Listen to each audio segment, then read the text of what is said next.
Comment faire partie des grands de ce monde?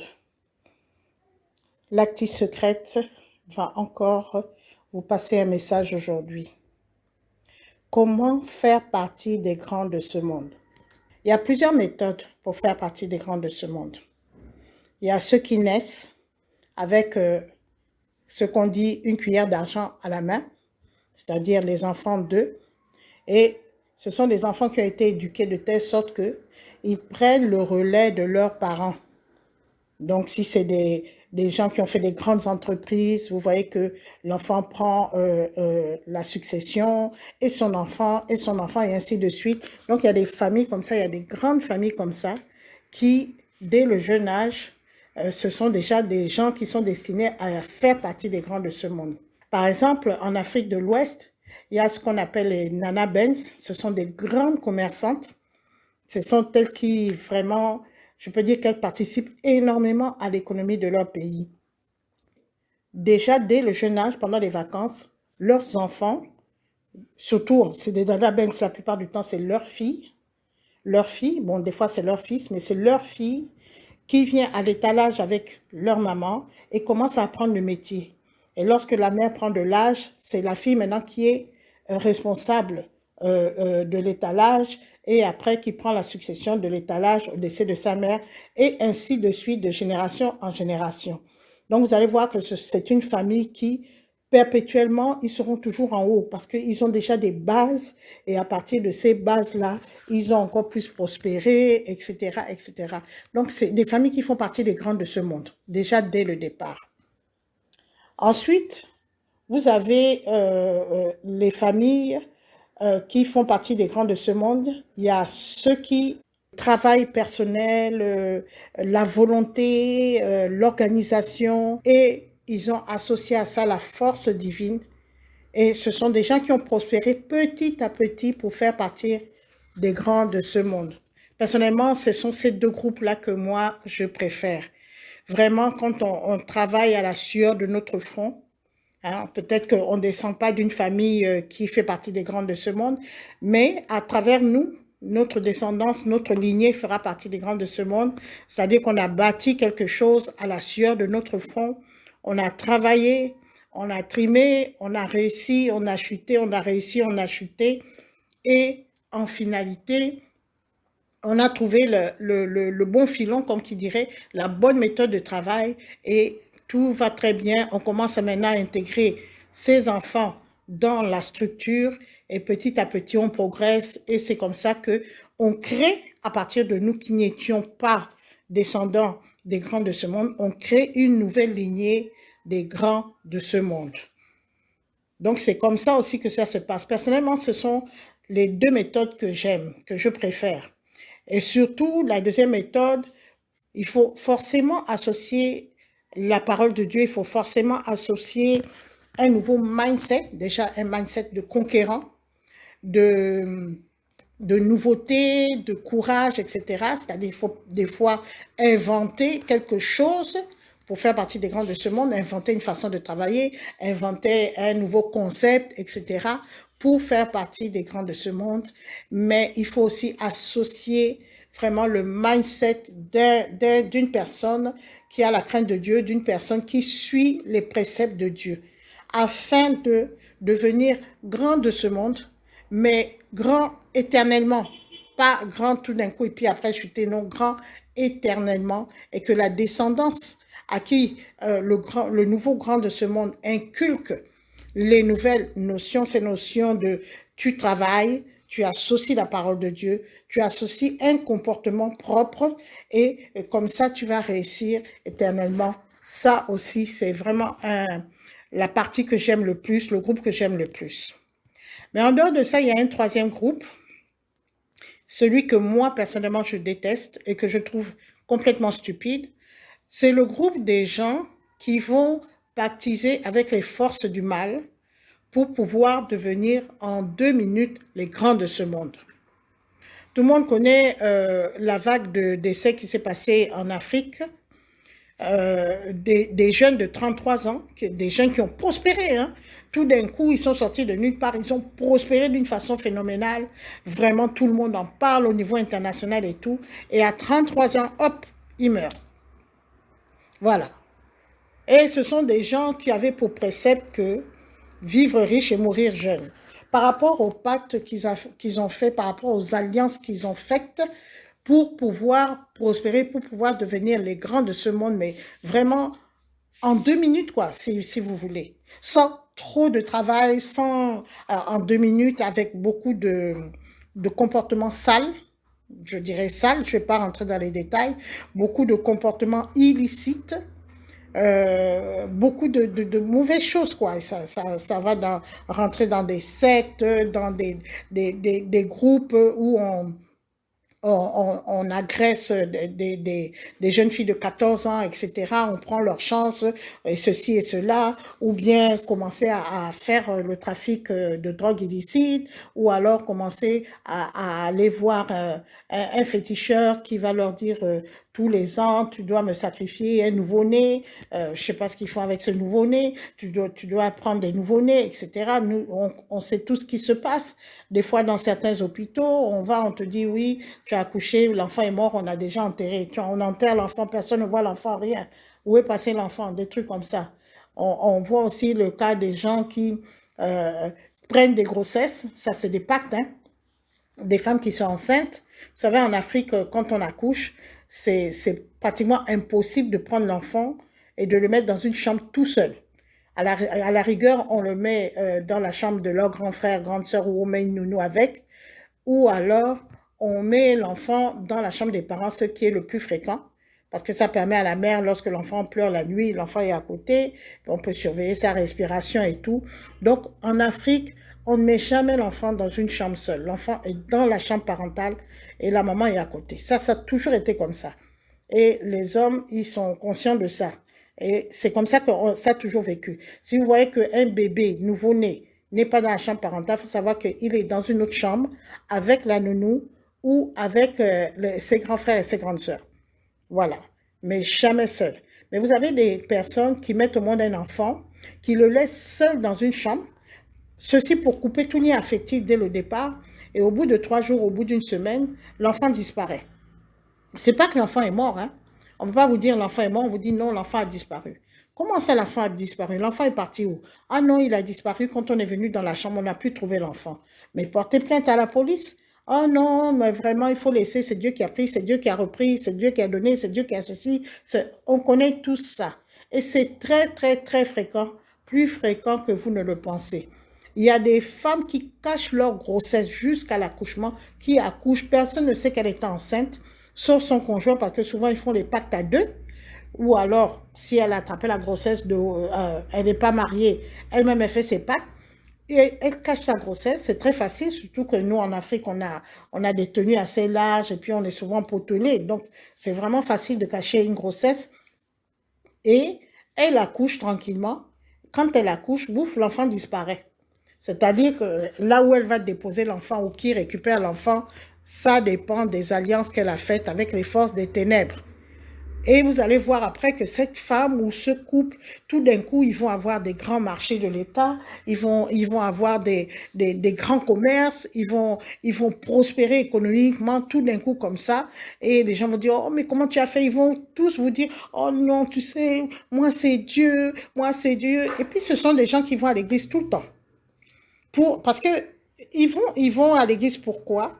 Ils vont à l'église pour deux choses. La première chose pour laquelle ils vont à l'église, c'est pour cacher toute la sorcellerie qu'ils font par derrière. Donc, ce n'est pas seulement ceux qui disent, ouais, Dieu, alléluia, oh Jésus, oh Allah, machin, qui sont les personnes les plus propres spirituellement. Des fois, ce sont même les plus sales, mais il faut qu'ils aillent à l'église. Vous allez voir que ce sont eux qui vont à l'église, qui se mettent devant, etc. Ce sont eux qui payent la sono, ce sont eux qui cotisent bien quand il y a un projet de l'église, ce sont eux qui vont bien cotiser, etc. Vous allez dire que non, une personne comme ça, non, mais vraiment, sa prospérité, ça vient vraiment de Dieu, c'est plus elle donne, plus Dieu la bénit. Et comme on a des pasteurs très, très, très matérialiste en ce moment, eh bien, lui, il s'en fout de savoir d'où vient l'argent de la personne. Tout ce qui l'intéresse, c'est que la personne donne l'argent. Plus elle donne l'argent, alors il se met au micro. Oui, la sœur telle a donné tant d'argent et tout. Vous voyez comment Dieu l'a béni, etc., etc. Alors que l'argent, la provenance de cet argent-là, des fois, c'est le serpent. Des fois, c'est un enfant qu'on a mis dans une salle qui crache l'argent. Des fois, c'est un enfant qu'on a sacrifié. Des fois, c'est le neveu qu'on a sacrifié. Des fois, c'est la personne qui, chaque nuit, a des rapports sexuels avec des monstres. Et quand elle a des rapports sexuels avec des monstres, quand elle se réveille le matin, elle trouve dans sa calebasse qu'elle a laissé sous le lit beaucoup d'argent. Mais tous les soirs, elle doit subir les assauts d'un monstre. Même si elle est mariée, le mari dort. Le mari dort parce que le monstre fait en sorte que le mari dort profondément. Si le mari n'est pas partisan de ça, le mari dort, elle dort à côté de son mari, mais le monstre vient s'accoupler avec elle pendant que le mari dort. Le mari dort profondément et il ne sait pas. Je ne sais pas si c'est en esprit ou en quoi, je ne sais pas. Moi, je ne sais pas comment ça se passe. Si c'est, vraiment, je ne peux pas vous dire. Mais toujours, elle dit que ces femmes, lorsqu'elles rentrent maintenant dans l'église, qu'elles veulent arrêter ce genre de vie, elles expliquent que tous les soirs, il y a un monstre qui venait s'accoupler avec elles. Je ne sais pas si c'est physiquement, si c'est en esprit, si c'est ceci, cela, je ne saurais vous dire. Et il y a la prospérité dans la famille. Pourquoi aussi ces gens qui sont dans les pactes sorcellaires, les alliances sorcellaires, vont souvent dans les lieux de culte? C'est pour aussi laver leur corps. C'est comme laver son corps. Parce qu'on se dit, oh, ce que je fais, c'est mal. Hier, j'ai sacrifié mon neveu. Voilà, il est décédé et tout. Je sais que c'est moi qui suis derrière ça. Il faut que j'aille à l'église. Quand je vais aller à l'église, je vais beaucoup cotiser ou je vais aller dans un orphelinat. Hein, je vais donner de l'argent, je vais faire des dons et tout pour essayer de laver ce qu'elle a fait en parallèle. Le meurtre qu'elle a fait, parce que c'est un meurtre, le meurtre qu'elle a fait, meurtre ou assassinat ou crime, je ne sais pas comment on dit, qu'elle a fait en parallèle, elle essaie de nettoyer sa conscience en fait. Elle essaie de repurifier sa conscience en faisant des dons aux orphelins, en donnant, en payant la scolarité de tous les autres neveux et nièces, en payant les choses de ses sœurs en Christ, de ses frères en Christ, etc. En se disant que comme j'ai fait tout ça, ok, il n'y a pas de problème, Dieu va toujours m'aimer, hein, donc je peux continuer à sacrifier. Après, je lave ma conscience, je lave mon âme en venant faire des dons à l'église, et puis tout va très bien. Il y a cette catégorie de gens-là. Oh, quel bon footballeur, il est fort et tout, mais il y a gris-gris là derrière. Seulement, le problème avec le gris-gris, c'est quoi? Le problème avec tout ce qui vient du diable, je vous ai toujours dit que le diable n'est pas créateur. D'abord, le diable, il utilise toujours les choses de la création de Dieu pour faire ses histoires. Parce que quand il prend les os des êtres humains, qui a créé l'être humain? Quand il prend les os des animaux, ou bien il gratte les cornes, ou il prend les poils de la panthère, il prend les ongles de je ne sais quoi, qui a créé les animaux? Quand il prend les plantes, etc., qui a créé les plantes? Dites-moi un peu, le diable, il était là dans la création, il a créé quoi? Qu'on me montre ce qu'il a créé. Le diable n'est pas créateur. Le diable, lui, tout ce qu'il fait, c'est prendre les choses de la création de Dieu, faire sa petite cuisine, et ses petits mélanges, mettre ses incantations pour invoquer ses autres démons et tout, et voilà son médicament.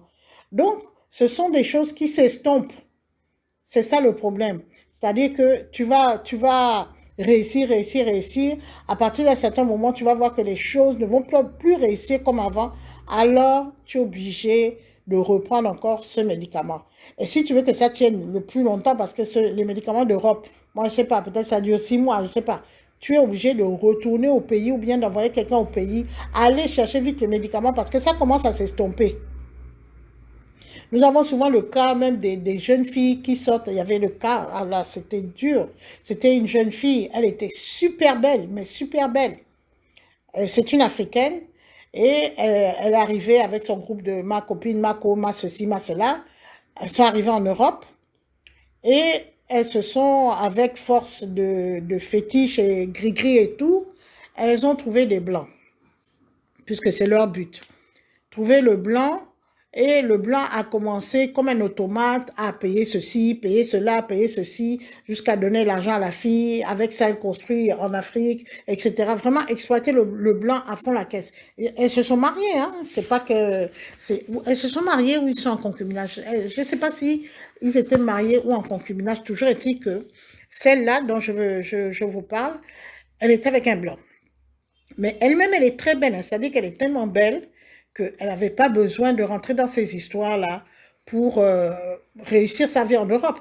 Elle n'avait même pas besoin de se prostituer, elle était belle, elle n'était pas bête et tout. Mais comme elle voulait faire comme les autres, qui elles sont des vieilles rombières, comme elle voulait aussi arriver trop vite et mener une vie de duchesse en 2 minutes, c'est-à-dire jet privé, voyage en première classe, etc., etc., elle a préféré la voir rapide. Elle n'est pas comme moi. Moi, je suis comme une fourmi, je fais doucement, doucement. Mais elle a préféré la voir rapide. Et donc, elle est rentrée dans des alliances qu'elle a prises en Afrique et elle a exploité son fameux concubin européen. À partir d'un certain moment, vous savez que ça s'estompe. Je vous ai dit que le diable n'est pas créateur. Donc, le concubin a commencé à être réticent à lui donner de l'argent. Quand elle demandait de l'argent, il commençait à dire non, il commençait à dire non. Donc, elle s'est rendue compte que, ah, le médicament que j'ai pris là commence à s'estomper.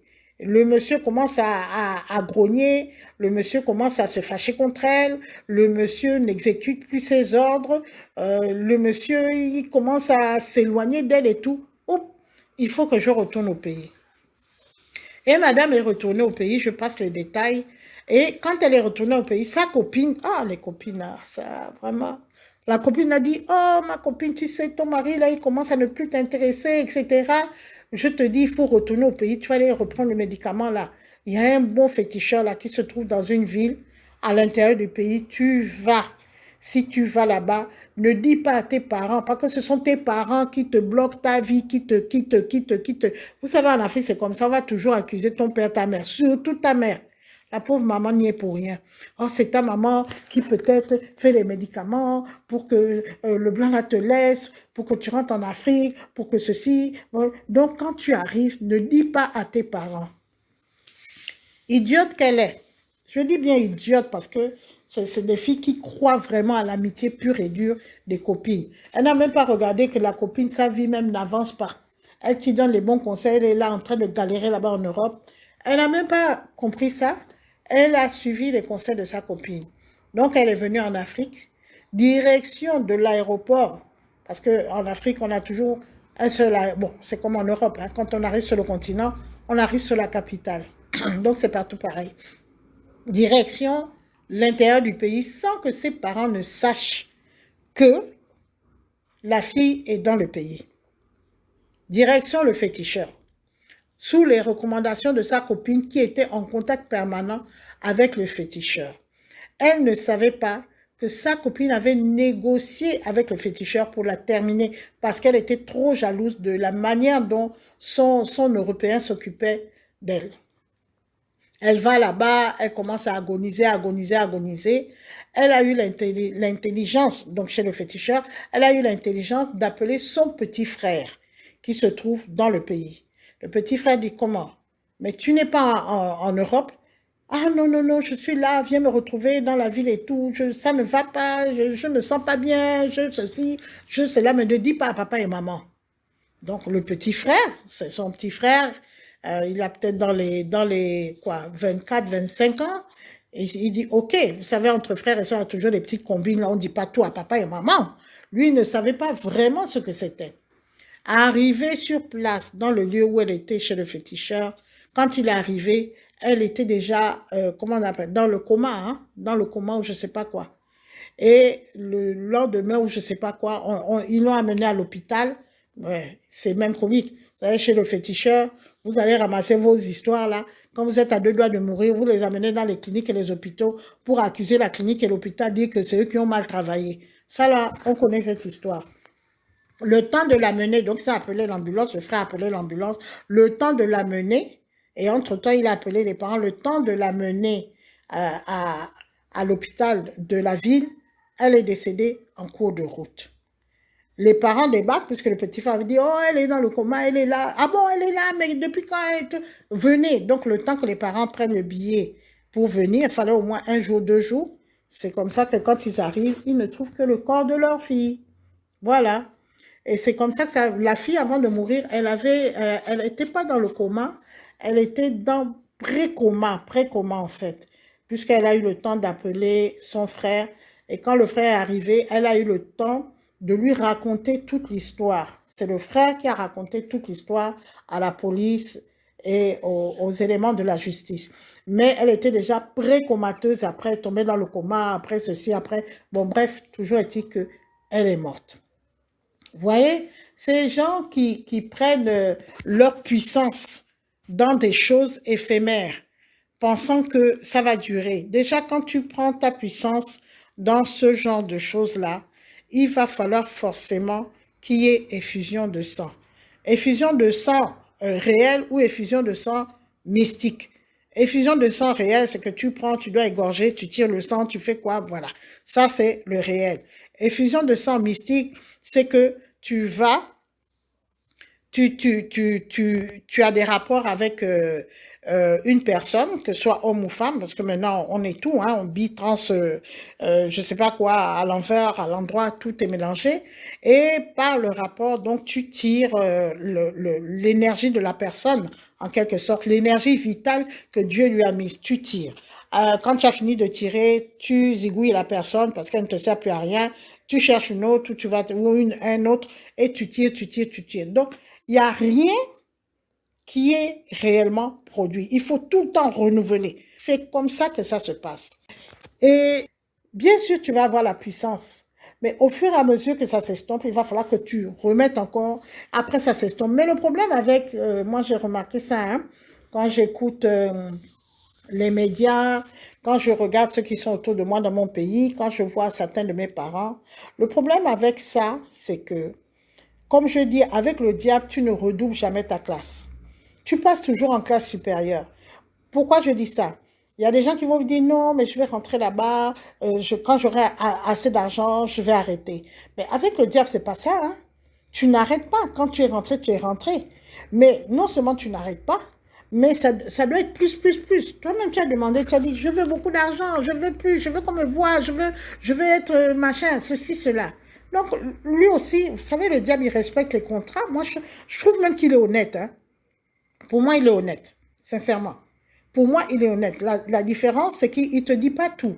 Il ne te dit pas que, ah, aujourd'hui, je te demande seulement peut-être d'aller baigner ton corps à la mer, mais dans 5 ans, je vais te demander ton premier sacrifice. Ça, il ne te le dit pas. Il te le dit après.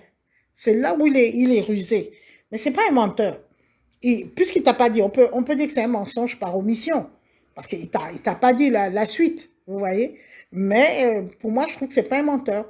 Et je trouve qu'il est honnête. Il te donne ça, lui, il prend ça. C'est un contrat, c'est clair. Sauf que dans son contrat à lui, malheureusement, c'est un marché de dupes. Il te donne, mais ce qu'il va te retirer, c'est tout jusqu'à ta propre vie. C'est ça. Et là, il ne te le dit pas. Lui, c'est un rusé. Vraiment, c'est un bon négociateur. Vous négociez avec lui, oui, je vais te donner. Tu veux l'argent? Oh, il n'y a pas de problème. Demain matin même, tu vas commencer à être riche. Il n'y a pas de souci. Qu'est-ce que j'ai à faire? Non, c'est rien. Tout ce que tu as à faire, tu prends le crâne là, tu mets à la maison. Il n'y a rien. C'est juste un crâne, hein. Il n'y a pas de problème. Tu prends, tu mets à la maison, tu mets dans ta chambre, tu mets aussi une calebasse. Tu vas voir, l'argent va venir. Tu fais un portefeuille magique ou quoi. L'argent va rentrer, il n'y a pas de problème. Ce qu'il a dit, il a fait, non? Tu as mis le crâne à la maison. Tu as mis la calebasse. Il t'a dit de faire peut-être laver le crâne ou bien mettre un pagne rouge, un pagne blanc ou noir, faire incantation, faire quoi. Tu as fait. Et en contrepartie, tu as eu ce qu'il t'a promis, oui ou non. C'est pour ça que je dis que le diable, il n'est pas menteur. Il dit ce qu'il va faire. Il te le dit, mais il ne te dit pas la suite. C'est un mensonge par omission. Après un temps, il va te dire, tu sais, tu dois passer à ton premier sacrifice. Mais quel sacrifice? Tu m'en avais pas parlé? Oui, mais c'est comme ça, c'est ce que l'esprit demande. Mais j'ai déjà le crâne, j'ai déjà la calotte. Non, non, non, c'est ce que l'esprit demande. Et si tu ne fais pas le sacrifice là, tu vas perdre tout ce que tu as eu. Pour le moment, c'est seulement tu vas perdre tout ce que tu as eu. La personne a déjà pris goût au jet privé. Elle a déjà pris goût au voyage en première classe. Elle a déjà pris goût aux hôtels de luxe. Tu vas encore le mettre dans son boui-boui là, du bas quartier. Non. Donc, qu'est-ce qu'elle fait? Ok, d'accord, dis-moi ce qu'il y a à faire. Bon, tu vas devoir sacrifier une personne, un enfant. Comment ça, je vais sacrifier un enfant? Je vais trouver l'enfant où? Ah, tu te débrouilles, mais l'esprit a dit que il a déjà choisi qui tu vas sacrifier. Mais ah, je sacrifie qui? Je sacrifie qui? Ah, l'esprit a dit que tu dois sacrifier l'enfant de ton frère. Ah, ça commence comme ça. Ça commence comme ça. Bon, la manière de sacrifier, c'est chacun. Bon, tu commences à sacrifier l'enfant de ton frère. Et après, un temps, et tu vas voir que le laps de temps, c'est-à-dire que entre le crâne et le premier sacrifice humain, il y aura peut-être, je ne sais pas, quel exemple je peux donner. Mettons 3 ans. Je donne un exemple. Hein. Après, tu vas voir qu'entre le premier sacrifice du neveu et le deuxième sacrifice, peut-être de ton enfant, il y aura 2 ans. Vous me suivez, non? Quand vous dites que le diable, il n'est pas menteur, mais il est tellement rusé, vraiment, si tu fais le contrat avec lui, non, non, non, c'est peine perdue, quoi. Donc, il y a 2 ans.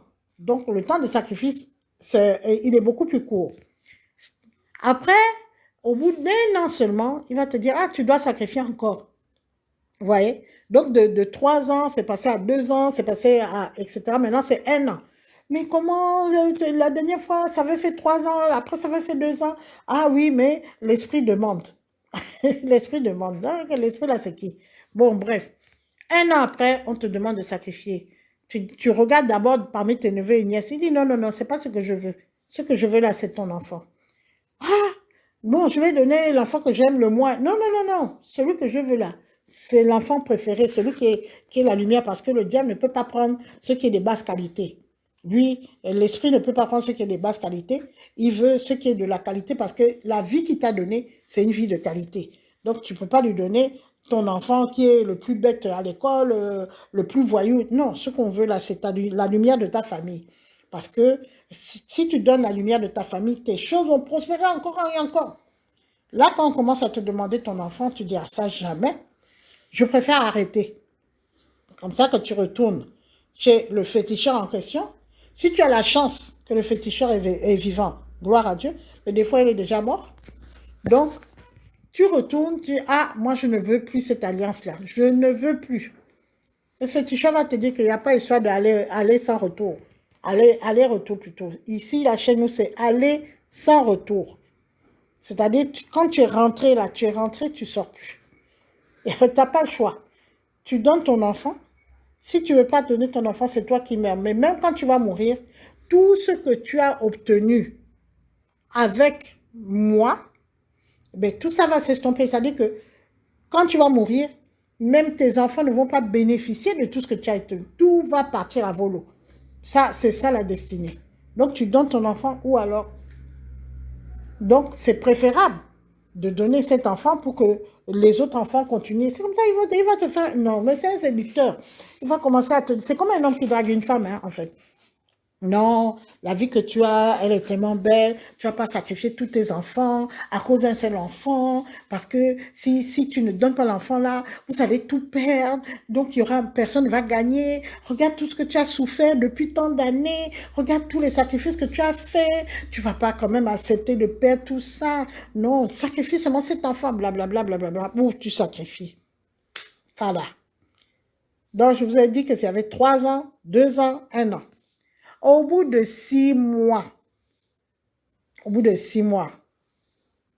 l'esprit va demander encore quelque chose si ce n'est ta propre vie. C'est pour ça que je dis, dans la vie, il faut être intelligent. Moi, je remercie Dieu de m'avoir donné l'intelligence. C'est ce qui m'a donné le plus précieux même.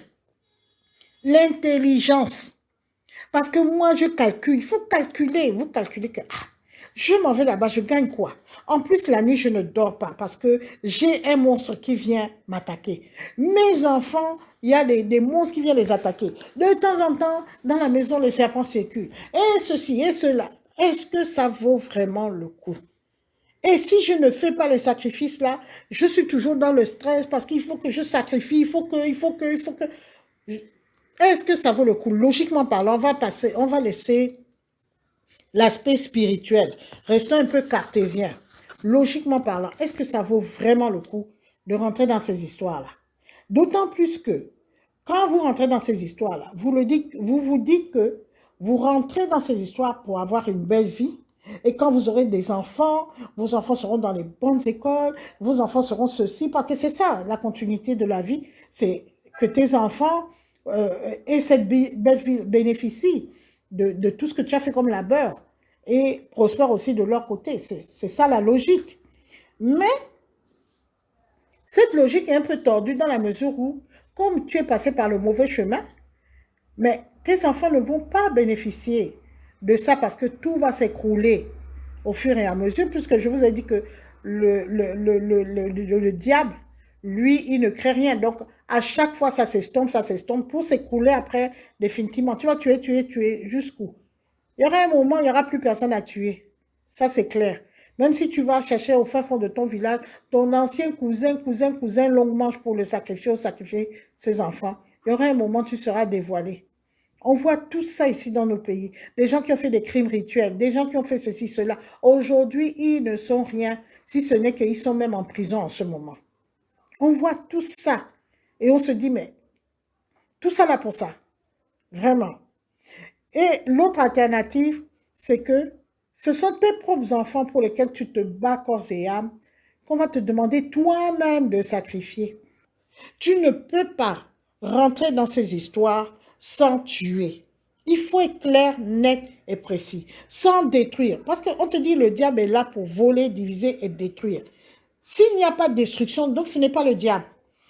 Tu ne peux pas rentrer dans ces histoires sans faire des sacrifices humains, sans détruire quelqu'un, sans détruire même l'âme de quelqu'un en le sodomisant, en le violentant, en le ceci, cela. C'est impossible, impossible. Ça, c'est pas possible. Tu vas dire que non, je vais rentrer, je vais faire seulement un peu. Il n'y a pas de un peu là-bas. Un peu n'existe pas. Tu vas. Entre-temps, tes affaires, ça grimpe, mais après, ça va descendre. Parce qu'aujourd'hui, cette famille, ben, ça commence à descendre. Puisque le dernier décès, il a eu lieu peut-être il y a 2 ans comme ça. Donc, ça commence à chuter. Maintenant, comme ça commence à chuter, c'est des gens qu'on voyait et tout, ben, il faut qu'on les voit. Donc, on les voit dans Facebook toujours, machin, il y a telle fête là-bas, tout. Mais ce n'est plus ça. La chute a commencé. La descente aux enfers a commencé. Donc, tout ça là, pourquoi, finalement? Tout ça, pourquoi? Pour rien du tout, au finish. Quand je dis qu'il faut être intelligent, il faut aller sur le long terme. Ça ne sert à rien de prospérer et puis après de tomber, ça n'a pas de sens. C'est comme si on construit une maison et une fois qu'on habite dans la maison, tout s'écroule. Où est la logique là dans tout ça? Non. Quand on construit une maison, c'est pour qu'on y habite, nos enfants y habitent, nos petits-enfants vont y habiter, etc., etc. On en dégage des revenus, etc. C'est ça la logique. Mais quand on va dans les pactes, ben, je ne sais pas s'il y a une logique. Pour moi, il n'y a pas de logique. Sincèrement, il y a même de la stupidité. Voilà. D'autant plus que soi-même, on n'a pas la paix. On est violé par les démons, on est accusé par la famille, on a toujours le stress que le fétiche va bientôt finir, il faut vite qu'on aille renouveler, on est toujours stressé, l'argent vient, l'argent part, des fois l'argent part comme ça, on ne comprend rien, des fois l'argent disparaît, des fois on dort, il y a un démon qui vient là dans notre chambre, il y a des gens, il y a des gens qui, quand il y a coupure de courant, c'est même les enfants qui vont aller chercher les bougies ou les lampes tempêtes. Vous allez voir le papa en train de crier que oh, le courant est coupé, le courant est coupé. Et c'est toi le père de famille. C'est toi qui es supposé protéger ta famille. Mais ce sont les enfants qui sont obligés d'aller chercher les bougies, les allumettes, les lampes tempêtes et tout, pour venir t'amener la lumière. Parce que toi, quand tu es dans le noir, quand le courant est coupé, la tonne de démons que tu vois dans ta chambre. En plus, les gens que tu as tués et tout, ils viennent tous là que, oh, pourquoi tu m'as tué? Oh, pourquoi tu m'as tué? Les démons sont là que je veux encore un sacrifice, je veux encore un sacrifice. Ils viennent te tirer, ils viennent te... Non, mais attends, où est le bénéfice dans tout ça? Sincèrement, où est le bénéfice? Hein? Moi, je veux travailler, avoir un bénéfice, sinon je travaille pourquoi? Où est le bénéfice? Ça n'a aucun bénéfice. Il n'y a aucune paix, il n'y a aucune joie. D'autant plus que quand tu mets dans ton foyer l'esprit du diable, que tu mets ça dans une calebasse, un quoi, même un linge, même un bic, même un quoi, ben, le diable, quand il est là pourquoi? Je vous répète toujours, voler, diviser et détruire. Tu crois que dans ta famille, là, ça sera tranquille? Non. Tu pourras donner tout l'argent du monde à tes enfants. Ce sont ces mêmes enfants-là qui vont t'insulter. Ce sont cette même femme ou ce même mari qui va t'insulter. Il y a la discorde dans tous les sens. Ce n'est pas des foyers unis. Des fois, vous vous croisez dans le couloir, même pas le bonjour. Rien, rien, rien. C'est ça, ce genre de vie-là. Dites-moi, l'intérêt, il est où? Ou bien c'est moi qui calcule mal. Moi, je suis cartésienne. Où est l'intérêt dans tout ça? D'aller pactiser avec ces histoires-là? Non. Soyez intelligents. Soyez intelligents. Il n'y a que deux choses à faire. Deux seulement. La première chose, c'est de travailler à la sueur de son front. C'est pas compliqué. Tu te lèves le matin, tu travailles.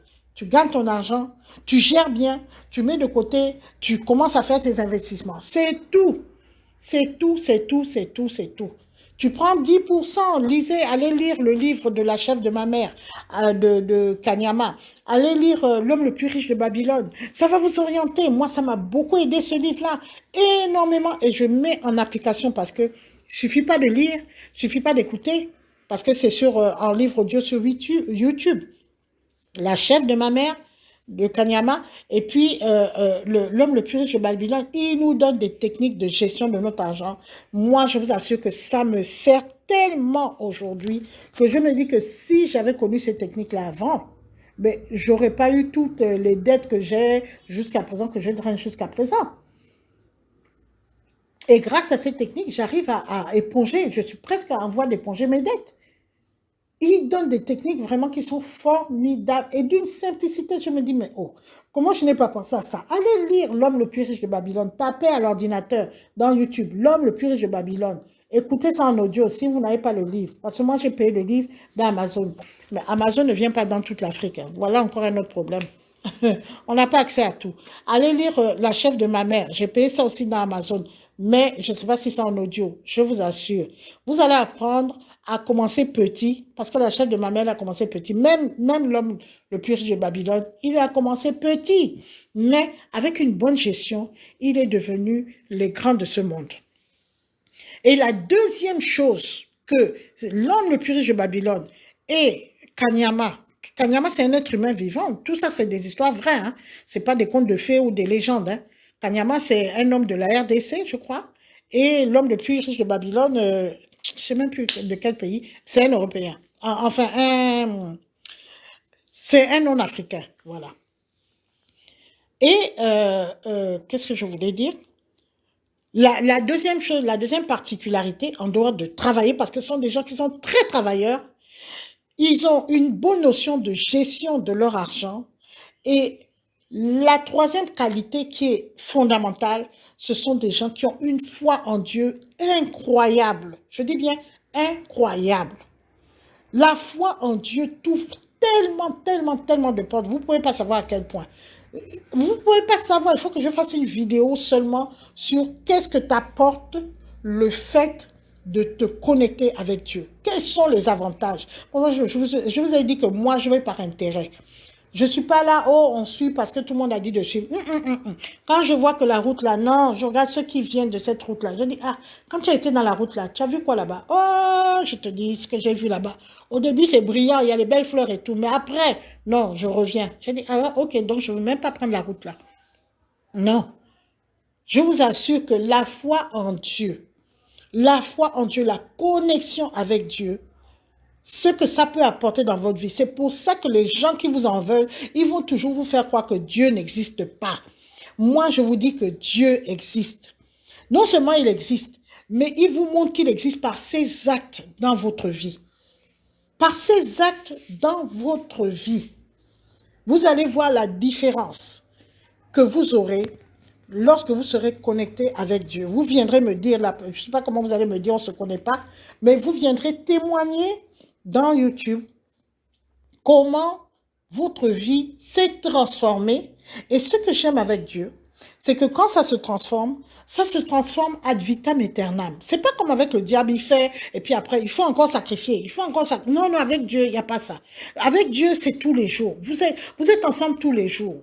Avec, il t'apporte la paix, il t'apporte tout. Mais en dehors de ce qu'il t'apporte, les idées et tout, il éloigne tous tes ennemis. Mais ça, c'est ce qu'on dit dans la Bible. Il éloigne mes ennemis et tout. Les gens récitent ça, comme si c'est un poème ou je ne sais pas, une récitation ou quoi. Mais c'est une réalité.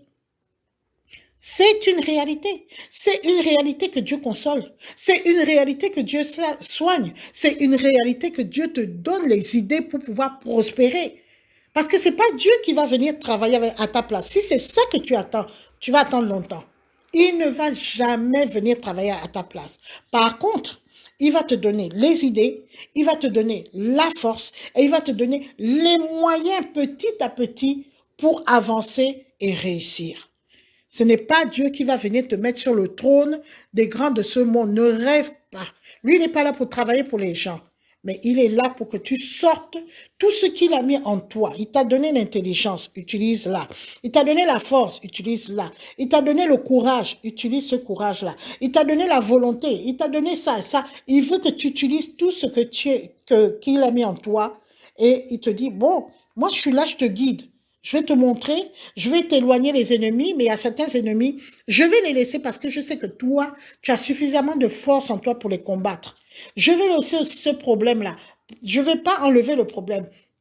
Sinon, c'est trop facile. Je veux que tu tires ce qui est en toi. En fait, c'est ça.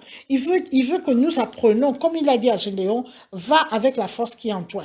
Dans la Bible, il a dit à Gédéon dit, oh, moi, je suis le plus petit de la plus petite famille, de la plus petite tribu d'Israël. Il a dit que tu es le plus petit, ok, tu es la plus petite, machin. Mais j'ai mis en toi une force. Va avec cette force-là et tu vas libérer le peuple d'Israël. Parce que Dieu a mis en nous tellement de force. Mais les gens qui ne croient pas en Dieu, ils ne croient pas aussi à ce que Dieu a mis en nous. Et ils sont obligés d'aller chercher des forces artificielles chez les féticheurs, dans les sectes, dans les loges, dans les ceci, dans les cela. Alors que celles qu'ils vont chercher, comme je vous ai dit que la belle fille là, qui allait mourir dans son pays, là, parce que l'Européen ne donnait plus l'argent, elle-même, elle avait un potentiel du tonnerre. Elle était extrêmement belle, elle était très intelligente, elle avait quand même un certain niveau intellectuel. Je n'ai pas compris pourquoi elle est allée chercher les histoires là. Elle n'avait pas confiance en elle. Je n'ai pas compris pourquoi il est allé chercher ça. Elle s'est d'abord accopinée à une personne qui n'avait pas le même potentiel qu'elle. Faites attention aux gens qui sont à côté de vous. Des gens qui sont des ratés avec un grand R. Vous associez à eux, ils vont vous faire croire que la vie c'est comme ça. Moi qui suis raté, j'ai quand même pu m'en sortir en faisant ça. Mais toi, tu n'es pas un raté. Tu n'es pas une ratée. Tu n'as pas besoin d'utiliser les mêmes méthodes que cette personne-là qui est déjà ratée. Vous voyez, vous avez chacun né, vient au monde avec un potentiel, avec des dons, avec une force.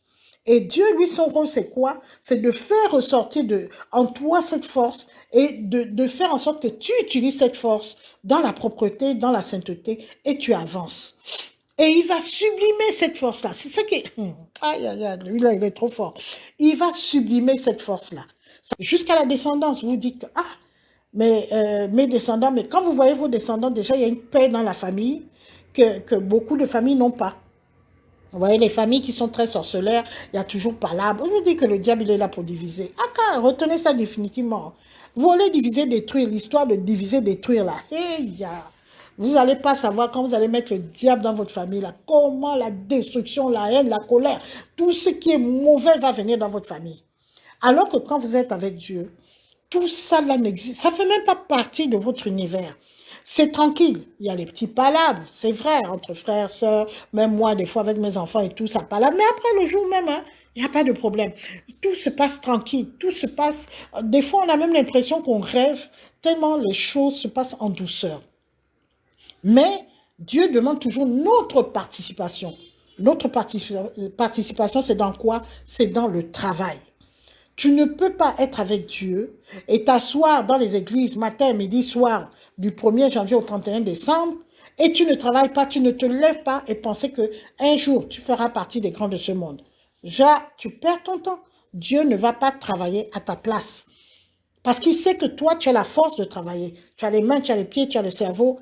Tu peux travailler. Si tu ne travailles pas, il te regarde.